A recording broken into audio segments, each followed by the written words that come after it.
Olá, sejam bem-vindos ao último episódio do Emagreça da Teoria Prática.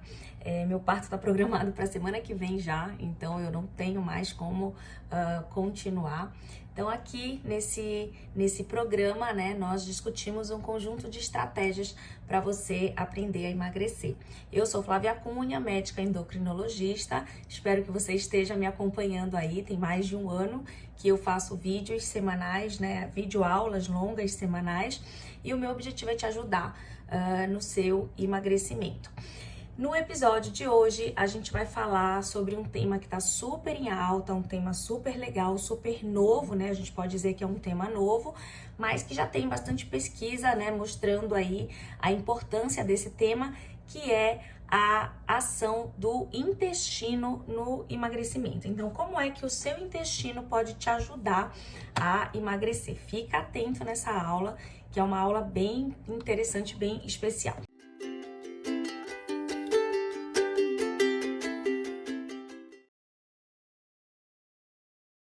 Então, assim, o intestino, né? O que é o intestino? É um órgão grande, um órgão enorme que a gente tem dentro da gente, né? Imagina ele como um tubo, né? Um tubo grande, todo enrolado ali na nossa barriga, e é por onde passa a comida que a gente come. Então, tudo que a gente come, comida, bebida, vai passar por esse intestino, e aí esse intestino ele vai avaliar o que é bom e o que é ruim. Então, o que for bom daquela comida, ele vai puxar para dentro do corpo, e aí fica dentro do nosso corpo, e o que for ruim, ele vai eliminar através das fezes, né? Então, essa é a função mais conhecida, é a função principal do nosso intestino. Então, assim, até pouco tempo atrás, a gente tinha essa visão simplista do intestino, de que era só avaliar a comida, receber a comida, puxar a comida, eliminar o que não prestava e pronto.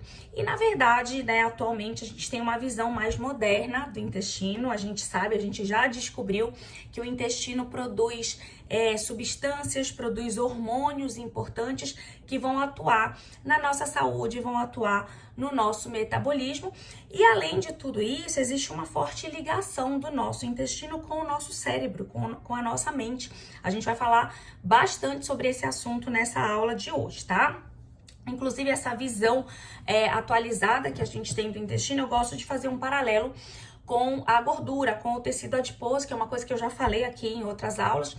Então, assim, o tecido adiposo também, até um tempo atrás, a gente entendia a gordura, né, do nosso corpo como simplesmente um depósito do excesso de calorias, né? Então, como é que a gente entendia a nossa gordura do corpo até um tempo atrás? A gente entendia que tudo que a gente comia que não era gasto se acumulava na forma de gordura e ficava lá parado, né? Até, de repente, a gente conseguir queimar aquela gordura para emagrecer. E a gente sabia também que essa gordura era importante na manutenção da temperatura do nosso organismo. Então, era basicamente isso que a gente sabia sobre gordura, sobre tecido adiposo do nosso corpo. E aí, né, de forma mais moderna, a gente também entendeu que essa gordura não tá lá parada, essa gordura tá produzindo substância, tá produzindo hormônio, tá produzindo várias coisas que têm ação em vários locais do nosso corpo, inclusive no nosso cérebro, tá? Então, essa visão, né, moderna do tecido adiposo, ela também funciona pro intestino. A gente também, hoje em dia, tem uma visão moderna do nosso intestino. Ele não é um órgão lá que tá parado só pra comida passar por ele, não, ele é ativo, né? Ele produz substâncias, ele produz hormônios, ele produz várias coisas que vão atuar no corpo, em especial aqui em cima no nosso cérebro, incluindo ações sobre fome, sobre saciedade, sobre comportamento alimentar. Então, a gente vai entender um pouco mais dessa relação, porque essa relação é fundamental quando a gente fala de emagrecimento, tá? Então, vamos continuar aqui. Você já deve ter ouvido falar sobre microbiota intestinal. Então, o que é a microbiota intestinal? Quando a gente fala de microbiota, a gente está falando de um conjunto de bactérias, principalmente bactérias. Existem outros micro-organismos também, mas como a maioria é bactéria, eu vou resumir aqui nesse termo, tá? Então, imagina um povoado, um conjunto de bactérias que tá lá, né, vivendo no nosso intestino. Essa noção, ela é muito difícil, né, para as pessoas entenderem, porque a gente sempre teve a ideia de que bactéria é uma coisa ruim, a bactéria sempre teve má fama, né? A gente entende como uma coisa suja, uma coisa que vai infectar e uma coisa que vai fazer mal. Mas eu já queria que você limpasse isso da sua visão, né? Que você abrisse sua mente, porque na verdade, quando a gente fala de bactérias intestinais ou quando a gente fala de microbiota intestinal, a gente está falando de bactérias ruins, mas a gente está falando de bactérias boas também. Então, existem bactérias boas e ruins no nosso intestino, tá? Então, essa é a primeira coisa que eu queria que ficasse claro na sua cabeça. Não associe a bactéria intestinal com uma coisa ruim. Pelo contrário, existem bactérias muito boas que podem fazer muito bem para nossa saúde, para o nosso metabolismo, para o nosso emagrecimento, como eu já comentei, como a gente vai explorar um pouco mais, e inclusive para nossa imunidade, tá? Então, essas bactérias, se elas estiverem num equilíbrio bom, e a gente vai falar sobre isso também durante essa aula, elas vão ser muito positivas para nossa saúde de uma maneira geral, tanto saúde física quanto saúde mental. E aí a gente retoma, né, nesse contexto, a gente retoma essa relação do intestino com o cérebro. Então, olha só, vou falar um pouquinho dessa relação para você entender melhor. Então, assim, não é de hoje que a gente sabe que existe essa conexão, né? A gente só não ligava muito para isso, mas se a gente for prestar atenção, a gente tem vários indícios de que existe essa conexão do nosso cérebro com o nosso intestino. Por mais que eles estejam distantes, né? O cérebro tá aqui em cima, o intestino tá aqui embaixo, na barriga, mas existe essa relação e eu vou te provar, eu vou te explicar como é que ela funciona, tá? Então, assim, você já deve ter passado por uma situação semelhante a essa. Você vai, de repente, fazer uma prova, né? Vai ser submetido a alguma situação, assim, de muita responsabilidade, tipo uma própria prova, né? Uma entrevista de emprego, um teste, um vestibular, enfim. E aí, o que acontece com a gente, né?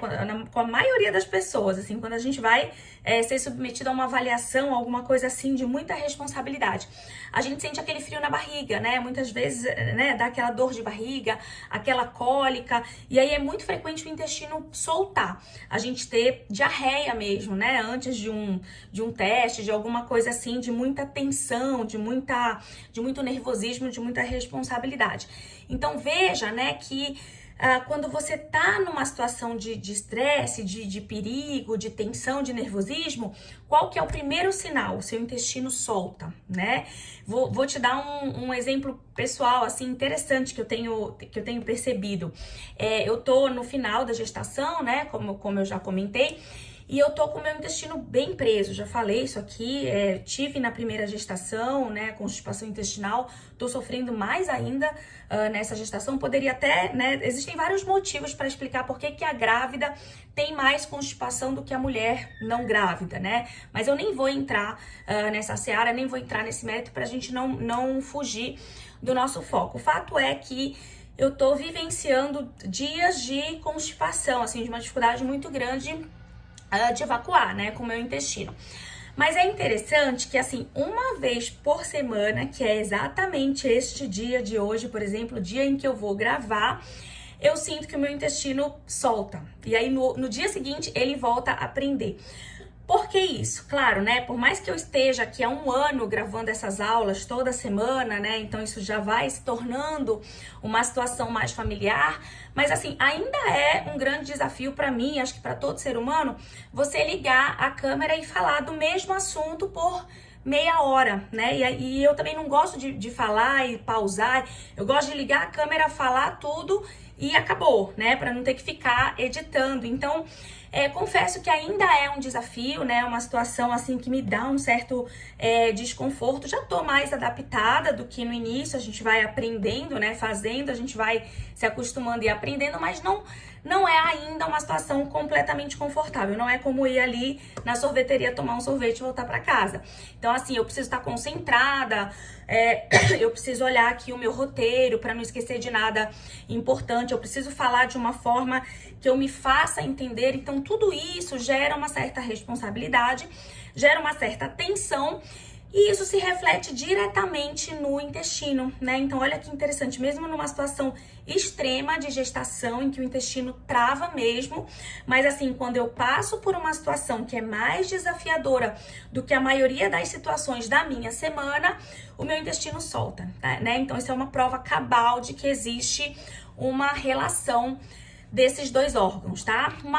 Um outro exemplo é a síndrome do intestino irritável. Você já deve ter ouvido falar também. Então, as pessoas que sofrem de síndrome do intestino irritável, elas têm, elas ficam variando, né? Elas ficam alternando entre diarreia e constipação, ou seja, tem períodos em que o intestino está muito preso e tem períodos em que o intestino está muito solto. Então, é como se ela nunca tivesse um equilíbrio intestinal, né? O intestino, ele nunca funciona normal. Ou ele tá para mais ou ele tá para menos, tá? E aí, assim, a gente ainda não sabe tanta coisa sobre essa síndrome do intestino irritável, mas o que a gente sabe é que existe uma forte relação emocional, ou seja, existe um fundo emocional associado com essa característica do intestino, né? De às vezes tá muito preso, às vezes tá muito solto, com esse desequilíbrio intestinal, vamos dizer assim. Então, a gente sabe que tem um fundo emocional, tanto que uma parte do tratamento da síndrome do intestino irritável é sim o uso de medicações ansiolíticas, antidepressivas, tá? Então, isso é mais um exemplo aí de uma associação dessa relação aí do intestino com o cérebro. Então, esses são exemplos clássicos, né? Eu dei exemplos de que a mente está atuando sobre o intestino. Agora, será que existe uma via contrária? Será que o intestino tem ação sobre a nossa mente? E a resposta é sim, né? Tem muita ação, tem mais ação do que a gente imaginava até um tempo atrás.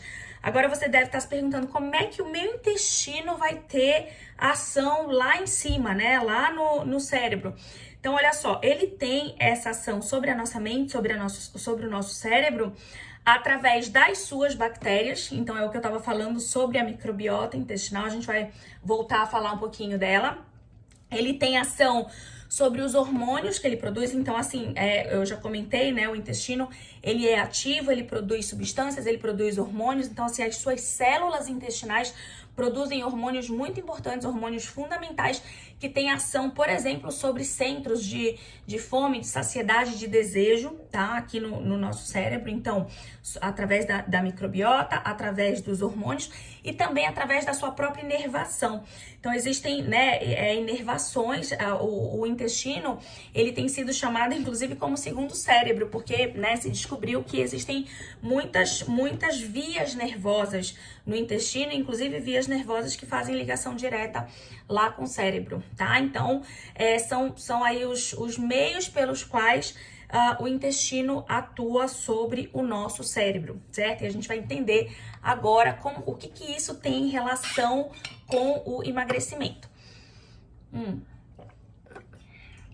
Então, é o seguinte, queria te contar que o intestino, ele tem influência em 4 fatores que eu selecionei aqui para discutir com você. Então, a primeira coisa, o primeiro fator, ele tem ação, já falei aqui, sobre fome e saciedade. Não só fome e saciedade, mas também sobre desejo de comer, tá? Então, tanto através de suas microbiotas, das substâncias que ele produz, às vezes substâncias até através da digestão, ele tá digerindo um alimento ali, e aí ele produz mais ou menos uma substância que vai ter uma ação, né, importante sobre fome, sobre saciedade, sobre desejo de comida, tá? Então, esse é o primeiro ponto.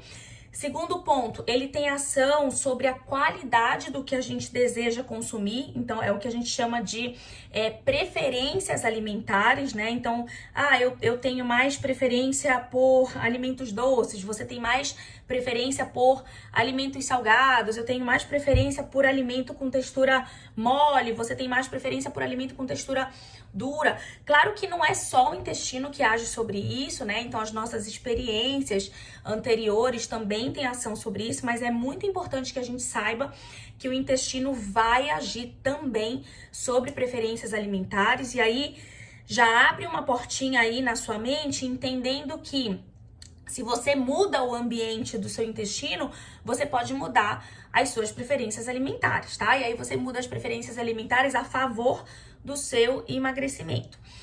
Terceiro fator, ele tem ação sobre a quantidade do que se consome, claro, né? Se através das bactérias, das substâncias e dos hormônios e da inervação, ele tá agindo sobre fome e saciedade, ou seja, se ele controla a minha fome e aumenta a minha percepção de saciedade através, né, dessas ações sobre o cérebro, é claro que eu vou comer menos, né? Então, isso fica meio lógico, né? Um fator influencia sobre o outro.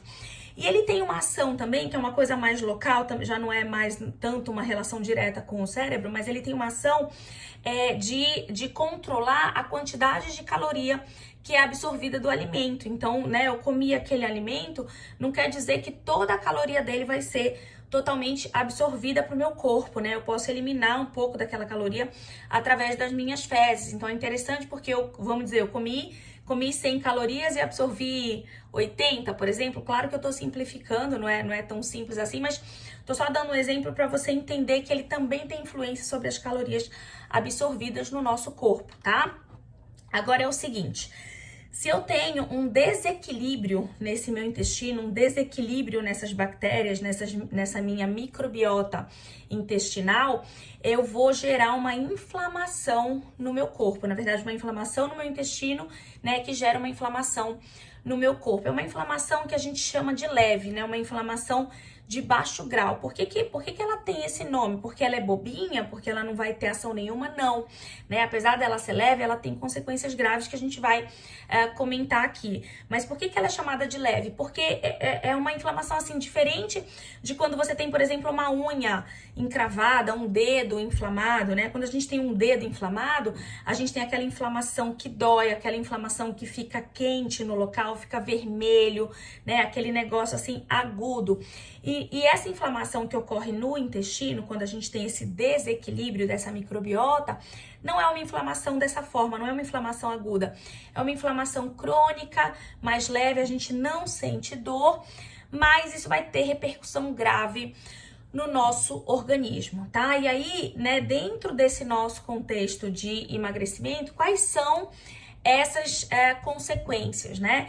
Então, eu vou ter maior fome, eu vou ter menos saciedade, ou seja, eu vou comer e não vou sentir, não vou perceber a saciedade, não vou ter facilidade de me sentir cheia, de me sentir satisfeita, de falar assim, nossa, chega, não preciso mais, não quero mais. Então, eu tenho dificuldade de atingir esse estado, né, de saciação e saciedade. Eu tenho desejo de consumir aqueles alimentos mais calóricos, que são os alimentos palatáveis ou saborosos, que são aqueles alimentos ricos em energia, ricos em açúcar, ricos em gordura, né, que são inclusive alimentos que vão inflamar mais ainda o meu intestino e vão inflamar mais ainda o meu corpo.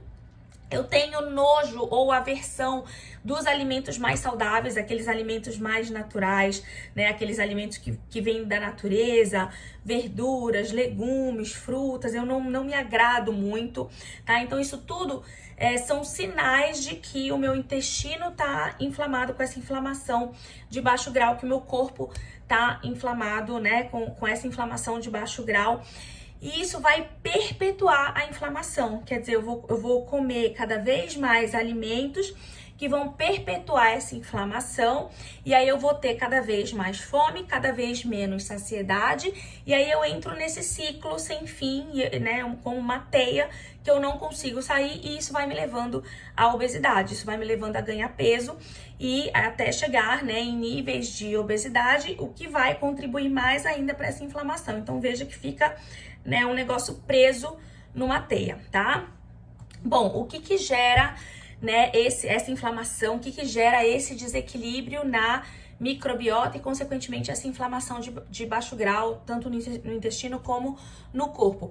Eu poderia resumir em dois fatores, né? Dois fatores principais que justificam esse desequilíbrio na nossa microbiota, que é a própria alimentação errada e o estresse emocional, tá? Então, são as duas coisas, são os dois starts, vamos dizer assim, são os dois grandes gatilhos para a gente poder entrar nesse ciclo inflamatório e aí ficar preso ali dentro, não conseguir sair.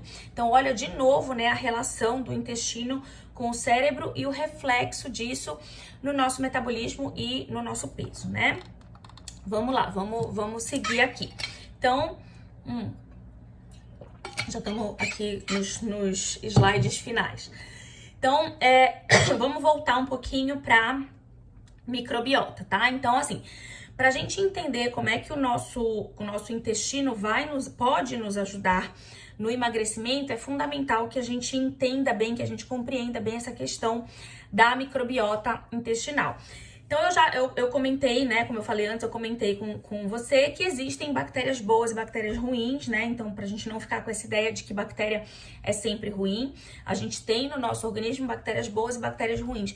E aí você deve estar pensando assim, Flávia, pelo amor de Deus, me fala quais são as boas que eu vou caçar essas bactérias boas, porque eu quero essas bactérias para eu poder parar de ter fome, para eu poder sentir a saciedade, para eu poder comer menos e poder emagrecer, né? E desinflamar o meu intestino, desinflamar o meu corpo. Na verdade, assim, né? Essas bactérias, elas até têm nomes, mas eu decidi por não entrar nesse aspecto, porque isso não vai fazer diferença para você, né? Você não precisa saber o nome das bactérias boas ou o nome das bactérias ruins. O que você precisa saber é que para que você tenha uma saúde intestinal, para que você tenha um intestino bom que te ajude a emagrecer, você precisa ter uma diversidade grande de bactérias. Você precisa ter um conjunto grande de bactérias diferentes, né? Quanto maior a diversidade de bactérias no nosso intestino, em teoria, mais saúde, né? E mais facilidade para emagrecer e menos inflamação desse intestino, tá? Então vamos lá, né? Aí você deve estar perguntando assim, como é que eu faço para ter essa diversidade? Então, assim, existem alguns fatores, né?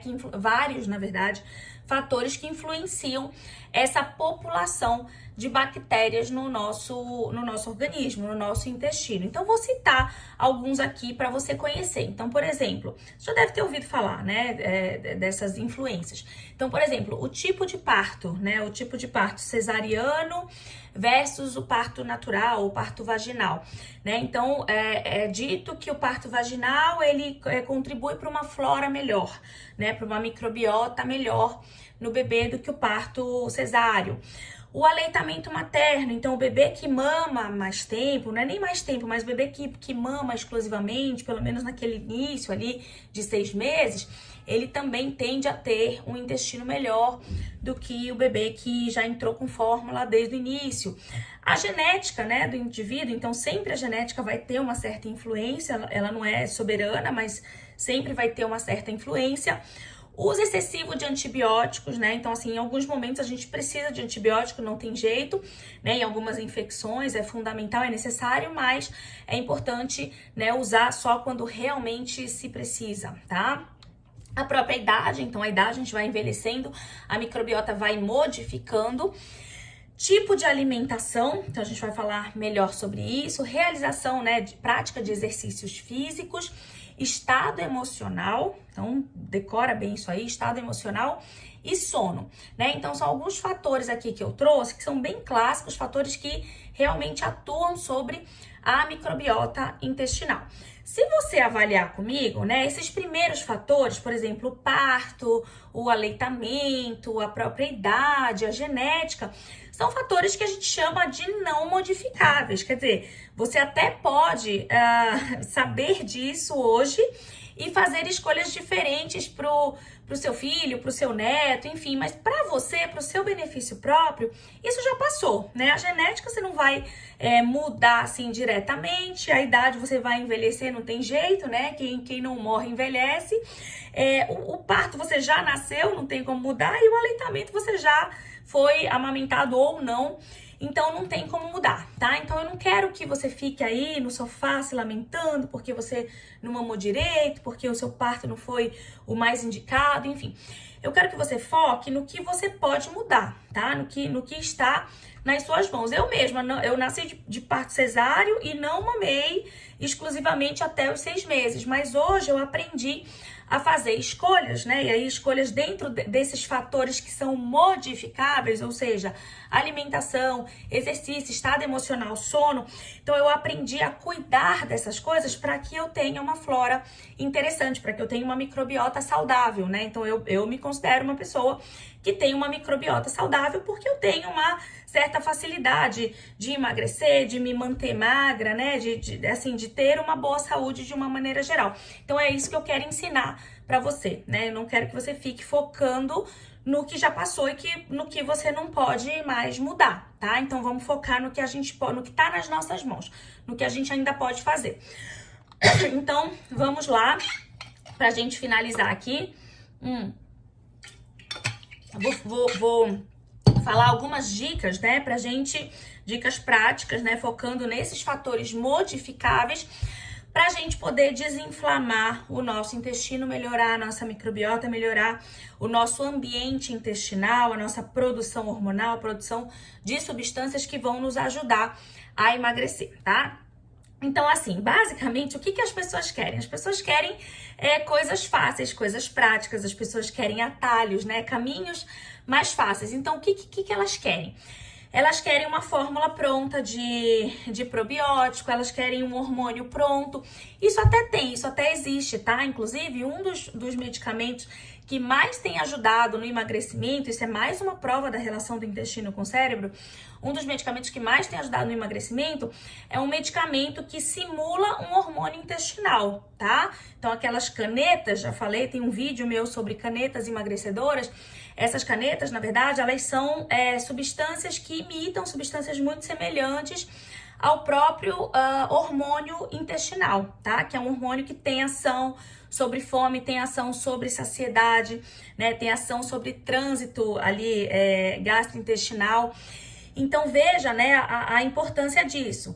E aí, assim, às vezes a gente precisa lançar mão de uma coisa, né, de um atalho, né, de um caminho mais fácil para um primeiro momento, mas também eu não quero que fique a ideia de que você vai se apoiar nisso, né? Então, só para você ampliar a sua cabeça, né? Não adianta você ir numa coisa pronta, ir numa coisa fácil, que até te dá um resultado inicial, mas que depois você não tem um segmento com o que você deveria fazer. Então, vamos falar aqui para você entender melhor, né? Então, assim, volto a dizer, não tô dizendo que as fórmulas de probiótico ou os hormônios, né, medicamentos emagrecedores não possam ajudar num primeiro momento. Claro que podem, né? Eles têm a sua ação, eles fazem parte do tratamento, mas é importante que você siga com aquilo focando em mudar o seu hábito, né?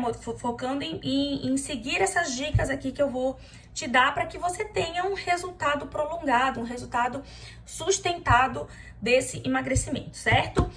Então vamos lá, o que a gente precisa fazer? Primeira coisa, primeira dica, eu preciso dar alimentos para fazer as minhas bactérias boas sobreviverem. Flávia, que alimentos são esses? São os chamados pré-bióticos, né? Então, o pré-biótico, ele é um alimento mesmo, comida, tá? Ele não é nada formulado, ele é alimento, só que ele é um alimento que tem uma fibra que não é digerida. E aí isso gera, isso promove uma comida para as bactérias boas, tá? Então, eu vou permitir que esses alimentos sejam utilizados pelas bactérias boas no meu intestino. Então, com isso, eu vou melhorar a saúde do meu intestino, o ambiente do meu intestino, e com isso eu vou evitar essa inflamação que tanto nos leva para esse ciclo que nos prende nessa teia da obesidade, tá? Do ganho de peso e da obesidade. Flávia, pelo amor de Deus, que alimentos são esses? Olha, não tem nenhuma novidade, são os alimentos que eu sempre falo aqui, né? Dos quais eu sempre falo nas minhas aulas. Então vamos lá, quais são alimentos que funcionam como prebióticos, que são alimentos bons para essas bactérias? Os vegetais em geral, as frutas, os legumes, as leguminosas. Ah, Flávia, o que é leguminosa? Feijão, lentilha, ervilha, grão de bico, aveia também é probiótico, temperos naturais, tipo cebola, alho. Então veja que são os alimentos que vem da natureza, os alimentos não processados, né? Os alimentos naturais, tá? Então, esses são os principais alimentos que funcionam como prebióticos. Eles vão melhorar a saúde do seu intestino, vão melhorar, vão fazer as bactérias boas sobreviverem. E aí, você fazendo bactérias boas sobreviverem, elas vão te ajudar a ter menos fome, a ter mais saciedade e, consequentemente, ter um emagrecimento que se sustente, tá? Segunda coisa, ingerir probióticos. Aí, então, o prebiótico é diferente do probiótico. O probiótico já é a bactéria em si. Onde é que a gente acha isso nos alimentos? Nos leites e nas bebidas fermentadas, tipo iogurte fermentado, tá? Então, são os principais alimentos aí onde você vai achar os probióticos. Posso manipular? Até pode, tá? Então, assim, né, tem muitos estudos mostrando a ação dos probióticos manipulados, mas é aquela ideia, né? Eu não quero que você fique com a ideia de que você vai manipular, vai usar, sei lá, 3 meses e depois vai voltar pro seu fast food todo dia. Isso não vai te dar um resultado satisfatório, tá? Então, a formulação até pode entrar como parte do tratamento, mas ela precisa ser seguida pelas outras dicas aqui. Você precisa seguir as outras dicas que eu vou te falar. Terceira dica, reduzir a ingestão de alimentos processados, alimentos hipercalóricos. Eu não tô dizendo que você não vai mais poder comer o seu sanduíche, o seu fast food, o seu McDonald's, a sua torta doce, o seu chocolate, não é isso, né? Isso cabe dentro, né, de uma alimentação saudável, só que você não vai poder comer de repente com a frequência que você vem comendo, né? Então, comeu uma vez, passa uns dias sem ingerir isso, né? Lembra de colocar os prebióticos e probióticos no lugar desses alimentos processados, porque senão o que inflama o intestino não é a presença do alimento processado, mas sim a presença frequente do alimento processado. Então, se você comer uma vez e aí depois você consegue dar um espaço, né, para comer novamente, dar uns dias ali para comer novamente, não vai dar tempo de inflamar o seu intestino. O que inflama o seu intestino é você ficar comendo todo dia, toda hora, alimentos processados e muito calóricos, tá? Quarta dica, evitar bebidas alcoólicas. Então, lembrar que, né, o álcool ele pode detonar a diversidade de bactérias do intestino. Além disso, tem estudo mostrando que ele aumenta a permeabilidade da mucosa intestinal. Então, o que é isso? Essa mucosa, ela se torna mais suscetível à inflamação, tá? Então, ele também pode piorar a inflamação ali do ambiente intestinal. 5, aprender a mastigar corretamente. Então, trago novamente uma coisa que eu sempre falo, que é a importância da mastigação. Essa mastigação, se ela é bem feita, se ela é bem efetiva, ela vai melhorar o alimento que chega no intestino. Então, ela de alguma forma ajuda essas bactérias também. Além disso, ela estimula, né? Ela promove a saciedade. Então, quanto mais você mastiga e com mais efetividade, mais você percebe, mais você dá tempo de perceber a saciação. Você se sente cheia, plena e para de comer antes da hora, tá? Então, além disso, também, né, tem ação na produção dos hormônios importantes para o emagrecimento, que são produzidos lá no intestino. Então, mastigação é um ponto fundamental do emagrecimento e trabalha diretamente aí com o intestino a favor desse emagrecimento.